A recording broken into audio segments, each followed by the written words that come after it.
E aí, gente, sou o péssimo Visual Projeto iniciado. E nesse vídeo aqui, não vai ser um react, tá? Vai ser um vídeo falando da história de um quadrinho que eu li e que eu achei muito interessante, porque vai lançar o filme Guerras Secretas ano que vem. E daí eu li esse quadrinho por curiosidade e tal, e eu achei interessante trazer um resumo aqui ou contar um pouco como é essa história aí de Guerras Secretas de 2000. Guerras Secretas dos anos 80.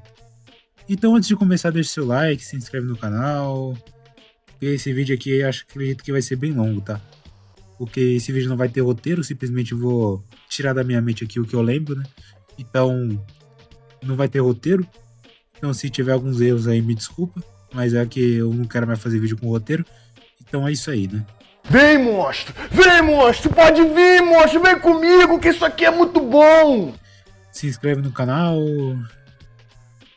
Eu já falei isso, né? Mas, enfim, é importante isso. Então, antes de começar a falar da história do quadrinho, a gente precisa de saber um pouco do porquê que eles fizeram esse quadrinho, né? Do porquê eles fizeram esse crossover. Antes desse quadrinho, não existia crossovers de todo mundo da Marvel antes desse quadrinho aqui. Nem da DC, se não me engano, tinha isso, né? Claramente existia a história que, sei lá, o Wolverine se encontrava com o Homem-Aranha, que os X-Men se encontravam com os Vingadores, mas não existia, assim, uma saga que juntava todos os principais heróis da editora numa única história. E daí eles pensaram que seria uma ótima ideia fazer isso, já que, principalmente porque venderia muito boneco. Esse é o principal motivo do porquê existe Guerras Secretas, é para vender boneco. Principalmente porque alguns personagens têm visuais diferentes. O Homem-Aranha vai ganhar roupa preta. A primeira vez que ele vai ganhar roupa preta, o Homem-Aranha nos quadrinhos vai ser nessa história. Então, faz realmente muito sentido um quadrinho que junta todos os heróis. Principalmente para vender muito boneco. Quem fala a verdade não merece castigo. E daí tem a polêmica, né, que a saga que junta tudo na DC também lançou quase nessa mesma época. O Guerra Secretas lançou em 1984 e o Crise nas Infinitas Terras em 1985. Foi quase a mesma época.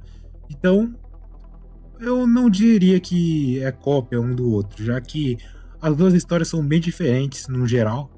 A do Crise das Infinitas Terras é bem mais multiversal, e essa daqui é bem mais interplanetária, digamos assim, mais cósmica. Não sei. Então as duas não têm muita ligação. Guerra Secreta de 2015 aí já tem mais multiverso, é o que o filme vai se basear, né? Esse filme aí que vai lançar, que parece que vai ser uma bosta, mas enfim. Eu quero é só cagar. O dos anos 80 não tem nada a ver com multiverso, tá? Então existe essa diferença assim entre as duas. Começando a história começa com o Homem-Aranha no Central Park, depois de enfrentar o Duende Macabro. Ele encontra uma base muito estranha e ele vai lá investigar. E daí ele é abduzido. Então o Homem-Aranha foi jogar no Vasco nessa hora. E daí a gente pula para os X-Men. Se não me engano, é isso? X-Men ou Quarteto Fantástico? X-Men, eu acredito que é X-Men. Eles estão num carro. E daí eles encontram a base, que nem o Homem-Aranha encontrou. Eles entram lá pra ver o que é. E daí eles são abduzidos também. Que burro, dá zero pra ele. É a mesma coisa com o Quarteto Fantástico, com os Vingadores. É muita coisa.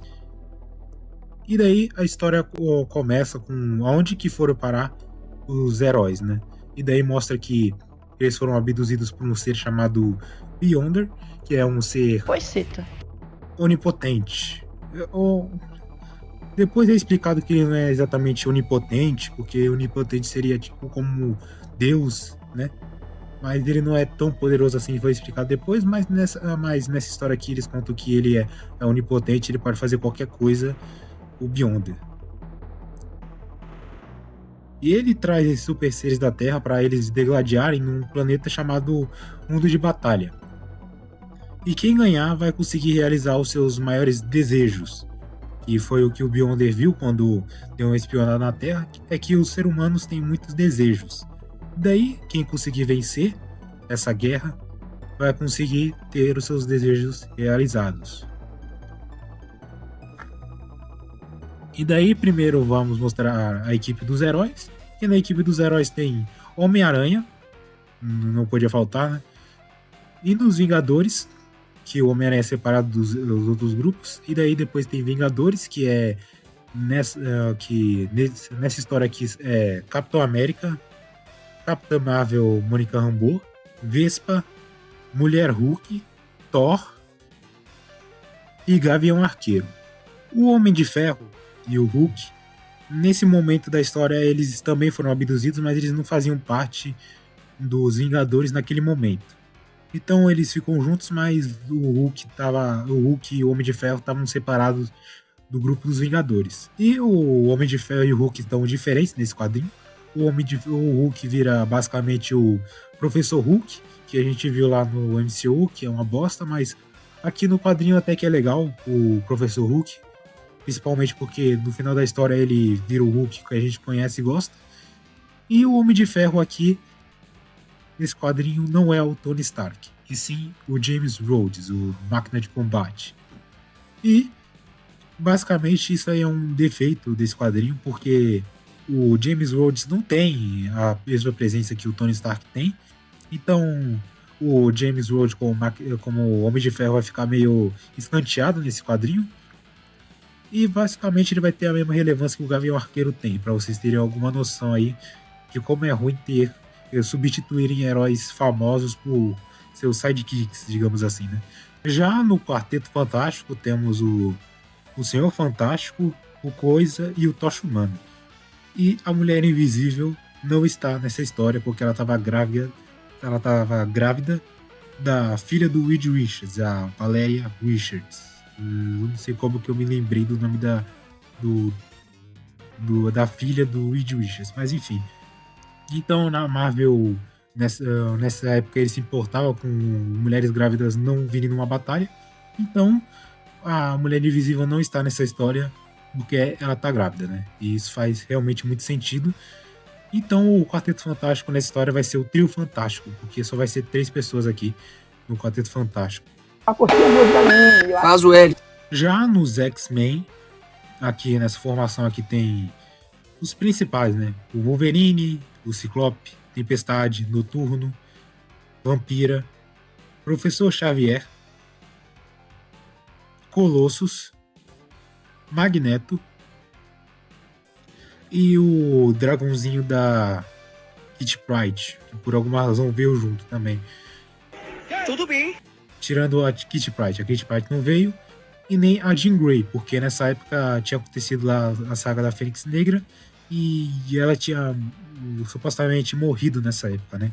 Então não tinha nem como ela participar aqui da história. Se não me engano, essa é a formação dos heróis, eu acho que não tá faltando mais nada. E daí, como vocês puderam perceber, vocês prestaram atenção no que eu falei, né?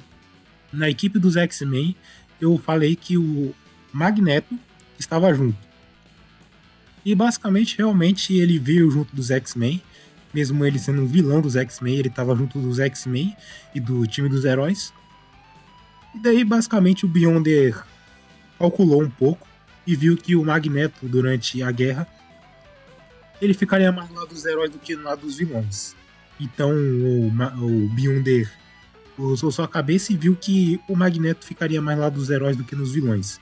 E daí o Magneto teletransportou para a equipe dos heróis. Inicialmente os Vingadores ficaram bravos, né? Brigaram porque o Magneto é um assassino. E os X-Men, por alguma razão, eles tentaram defender o Magneto, mesmo ele sendo o vilão dos X-Men. Os X-Men quiseram defender o Magneto, e os caras de fora, que são o Quarteto Fantástico, os Vingadores e o Homem-Aranha, tiveram essa briguinha aí inicial com os X-Men. Mais na frente da história vai desenrolar mais essa briga aí dos X-Men com o resto do grupo. Seu amigo é gay. Claro, pô. Também percebemos nessa esse negócio inicial, que o professor Xavier está andando.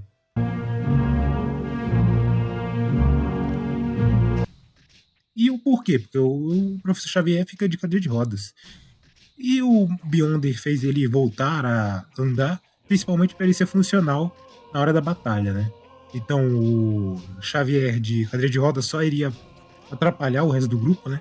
Então ele fez o professor Xavier poder andar, principalmente para guerra poder funcionar normalmente e o Xavier ser útil na guerra.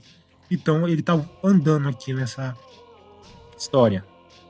E daí a gente podemos ver o lado dos vilões, que os vilões que o Beyonder teletransportou aqui, tem alguns vilões nada a ver, que eu nem me lembro direito qual é o nome deles, de tão irrelevantes que eles são, mas os que eu lembro aqui de nome que tem um nome bem peculiar, que é o Homem Absorvente, exatamente esse é o nome do vilão.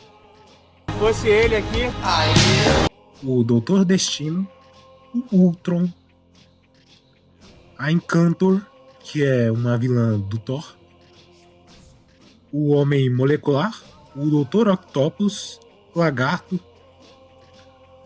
o Kenga, o Conquistador. Você não entendeu o que ele quis dizer? Pelo que eu me lembro é só isso, tá? Porque os lá dos vilões são realmente bem esquecíveis, então eu não sei bem quais eram os membros que estavam lá. Mas eu acho que esses aqui são os principais.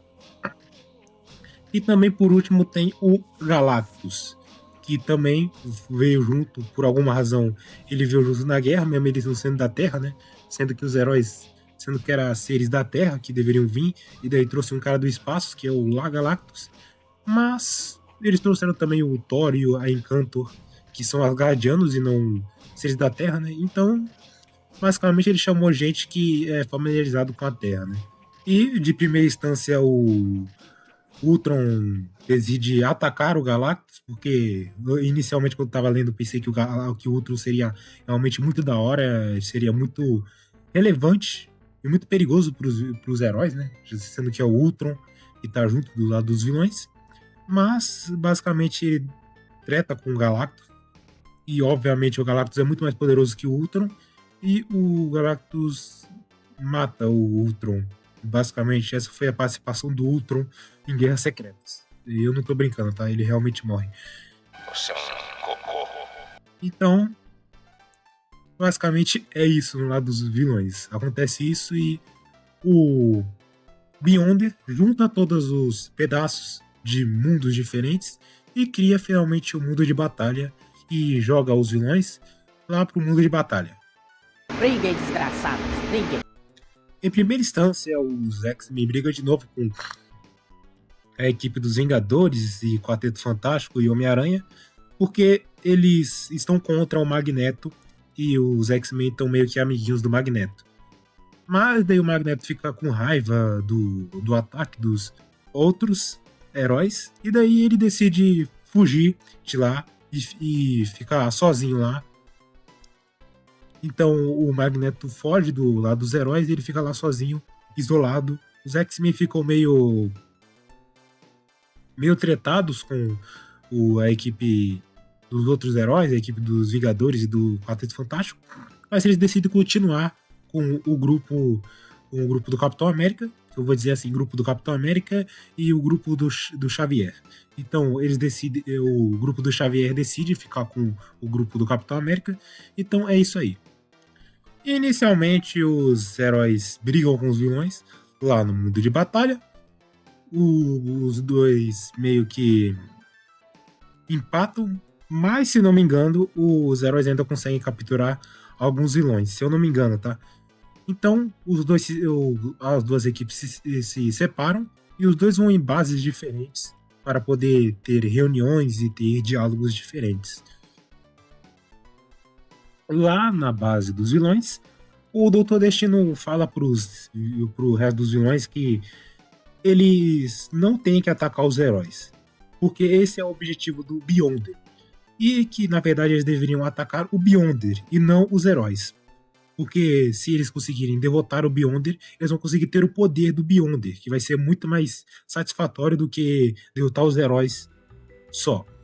Então o Doutor Destino tinha um plano maior, Mas os restos dos vilões, eles decidem ficar contra essa ideia do Doutor Destino, principalmente o Dr. Octopus.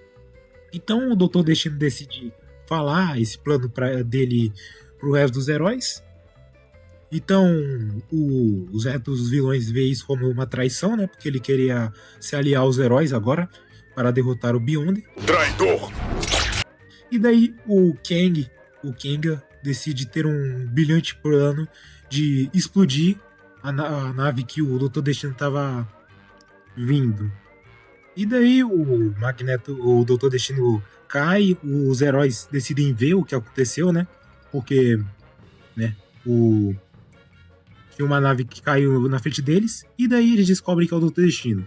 E o Doutor Destino fala que eles têm que derrotar o Beyonder, que não é assim que resolve esse jogo, que não é pra eles ficarem se enfrentando, e sim pra derrotar o Beyonder. E daí os heróis não acreditam muito no papo do Doutor Destino e decidem atacar ele. Então, o Doutor Destino vê que os heróis não estavam não estavam entendendo a mente brilhante do Doutor Destino, e daí ele decide fugir. Então, é basicamente isso. Então, o Doutor Destino fica realmente muito puto com o Kang, obviamente, porque ele explodiu a nave dele e supostamente matado o Doutor Destino. E daí o Doutor Destino vai lá, tenta recuperar o poder que ele tinha como líder da equipe dos vilões para ajudarem ele no plano dele. E daí ele decide vir lá de novo. E daí os vilões tinham planejado fazer um ataque aos heróis na nova base que eles encontraram lá. E daí tem diálogos de como eles estão preocupados com o resto das pessoas que não vieram, que o Reed estava preocupado com a Mulher Invisível, com o Suzy, porque ela teria a filha ou o filho, porque é filha, mas ele pensava que ele não sabia qual era o gênero da criança. E daí ele conversa lá com o Gavião Arqueiro, e daí eles falam também que o Homem-Aranha não tá falando nada, mas ele deve estar preocupado também, porque ninguém conhece, nos quadrinhos, quase ninguém conhece qual é a identidade real do Homem-Aranha, né? Então, o Homem-Aranha basicamente é um desconhecido, então ele não sabe o que está acontecendo com o Homem-Aranha. E também o Homem-Aranha não fala muito também ao longo da história, né? E lá na base dos heróis, acontece uma invasão. E não é a invasão dos vilões, e sim a invasão de Magneto.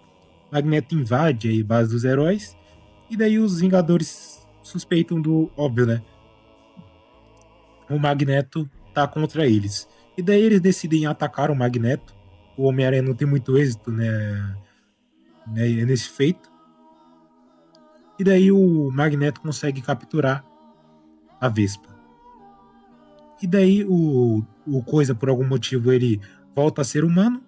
E daí eles estranham do porquê que os X-Men não ajudaram ele.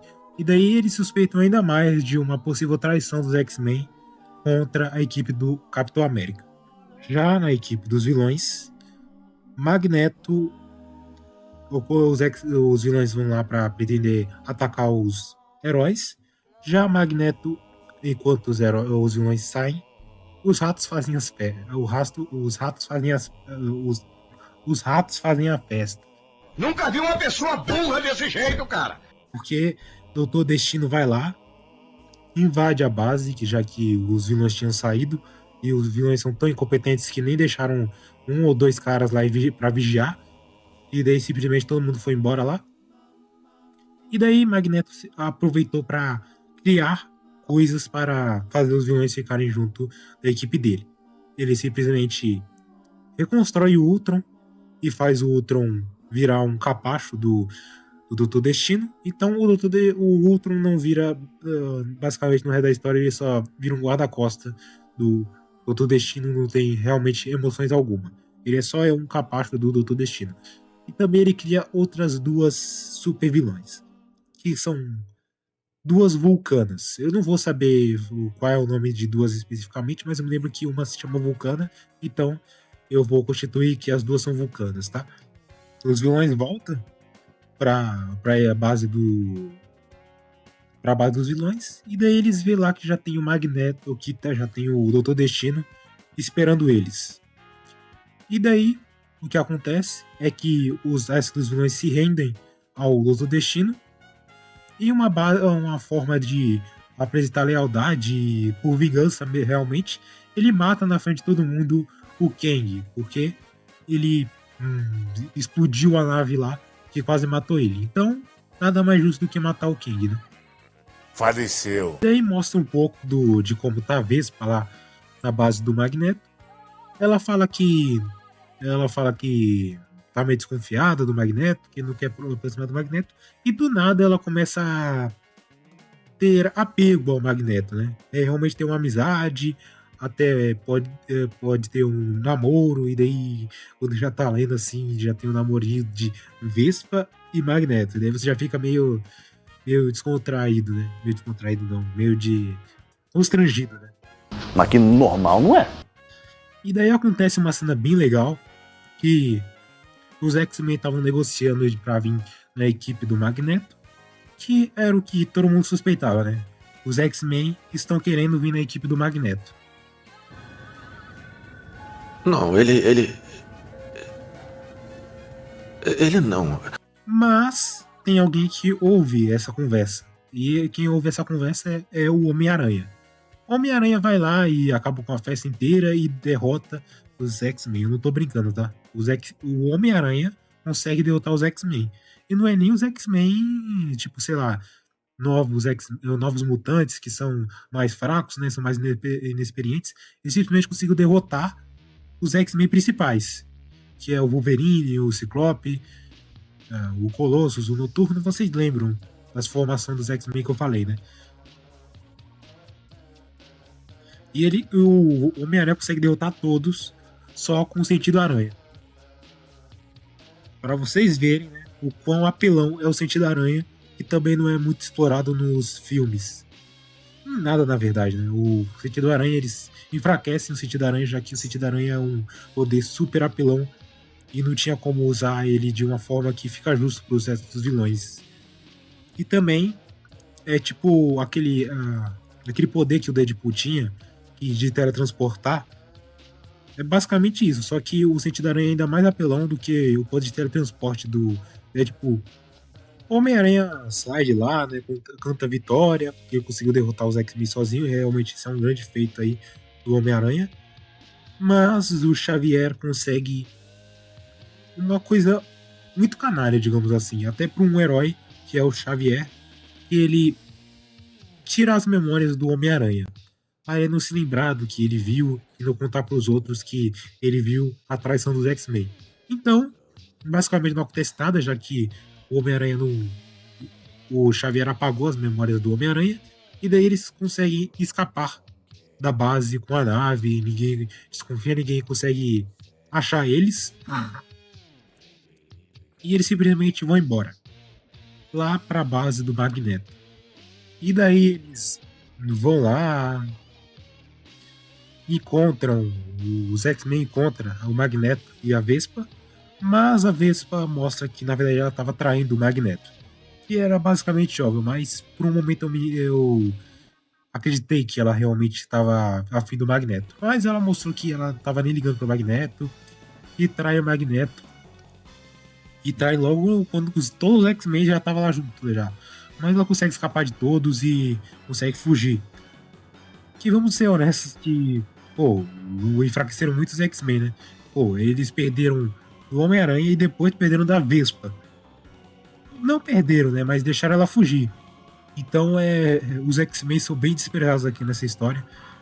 E daí, Doutor Destino, agora com a equipe dos vilões, ele decide ter um vínculo de amizade com o Homem Molecular.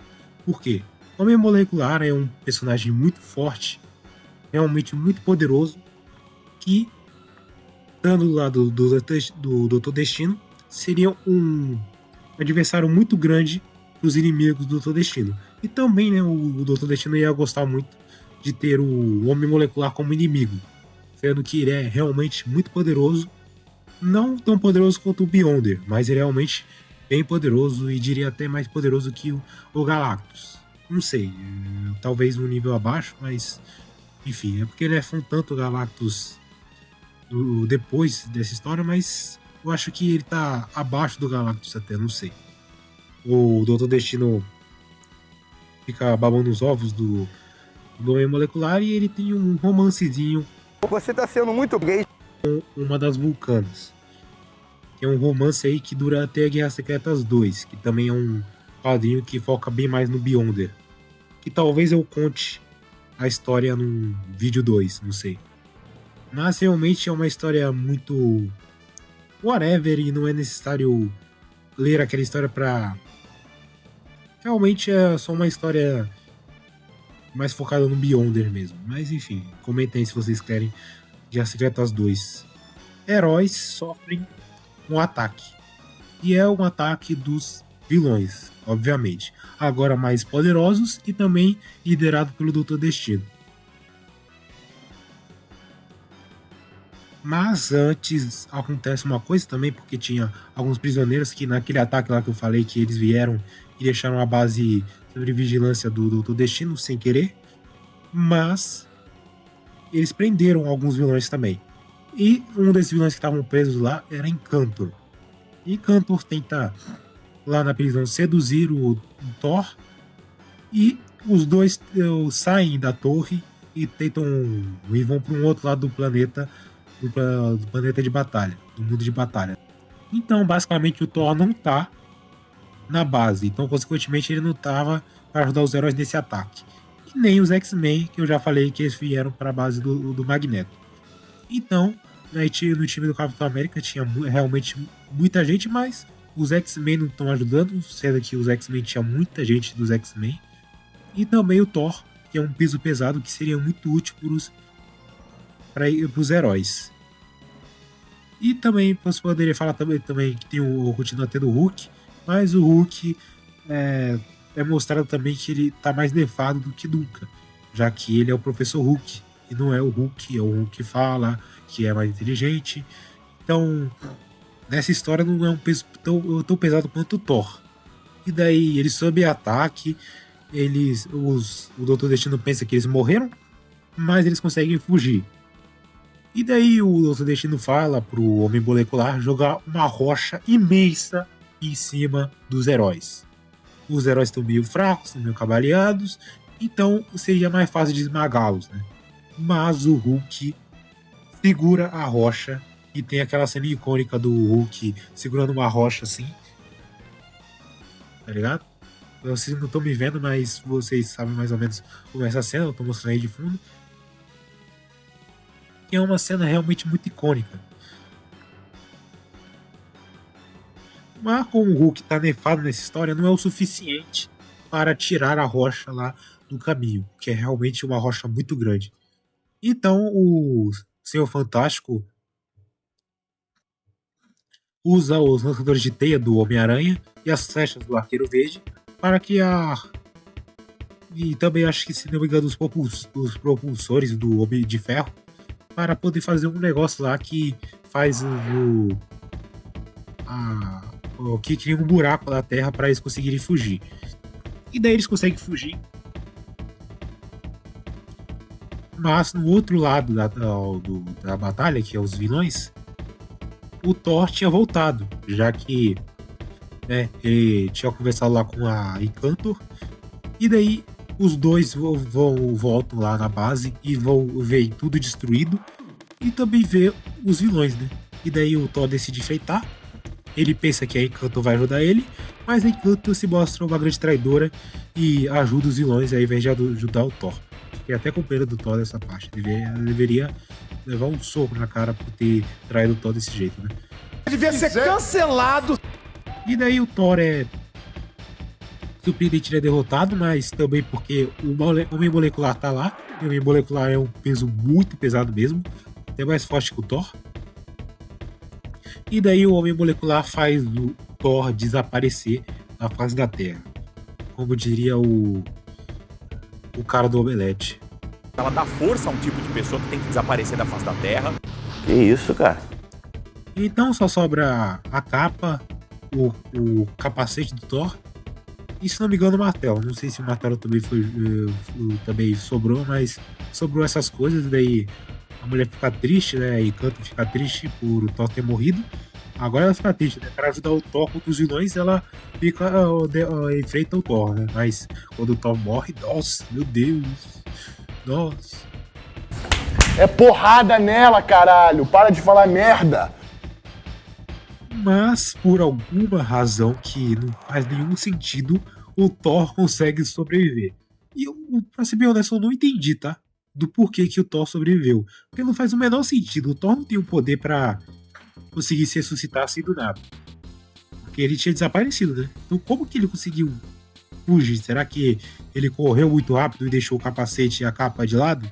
Só pra eles pensarem que ele desapareceu? Eu realmente não entendi essa parte, tá?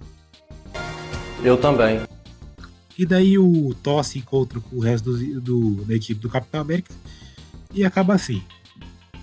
Os X-Men, de nenhuma forma, eles ajudam nessa batalha, eles ficam lá na torre do Magneto e não ajudam a equipe do Capitão América. Em defesa dos X-Men, eles não sabiam que os Vingadores estavam sob ataque, né? Então até dá pra entender um pouco lá dos X-Men, e também porque eles estavam muito longe, né? Então, mesmo se eles quisessem, eles não conseguiriam vir a tempo, né? E nesse momento o vídeo acaba aqui, porque eu, né, eu não continuei. Eu acho que eu parei aí e daí eu não continuei, mas talvez eu faça uma parte 2. Comenta aí se vocês querem uma parte 2 desse vídeo. Então é isso aí, né? Deixa o seu gostinho, se inscreve no canal e comenta. É isso aí.